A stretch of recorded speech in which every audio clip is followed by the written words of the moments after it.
প্রধানমন্ত্রী এবং মুখ্যমন্ত্রী আজকে বৈঠক করবে। গোপন সলা পরামর্শ হবে, অসুবিধা কি আছে?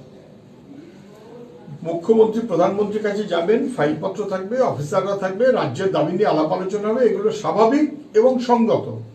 কিন্তু আমাদের রাজ্যের ক্ষেত্রে তা হয় না। মুখ্যমন্ত্রী নীতি আয়োগের বৈঠকে যান না, দুর্নীতির গন্ধ পেলে যান।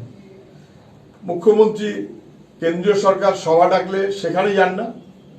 কিন্তু রাজীব কুমারের বিরুদ্ধে তদন্ত হচ্ছে, মাঝরাতে গোপনে চলে যান যাতে সাংবাদিকদের এড়িয়ে প্রধানমন্ত্রীর সঙ্গে ফুসফাস করা যায়। অমিত শাহর বিরুদ্ধে অভিযোগ করতে করতে ভুবনেশ্বরে পৌঁছে যান, আবার অভিযোগ করতে করতে ভুবনেশ্বর থেকে ফিরে আসেন, মাঝে 3 দিন ঘাপটি মেরে বসে থাকেন অমিত শাহর সঙ্গে গোপনে সলা পরামর্শ করার জন্য। এটা সিটিং না সেটিং? না বোঝার কি আছে? তৃণমূল তার ভাইপো একা যথেষ্ট নয়, পিসিকেও লাগবে। বিজেপির দেশে হাল খুব খারাপ, ফলে সিট নেগোসিয়েশন। ইডি সিবিআই কিছু বলছে না, পিসি ভাইপোকে বাঁচিয়ে দিচ্ছে, আর পিসি ভাইপো বলছে আমাদের বাঁচিয়ে দাও, সিটের নেগোসিয়েশন করছে। একা ভাইপোর সঙ্গে নেগোসিয়েশন কি হয়? সেটা তো হয়ে রয়েছে।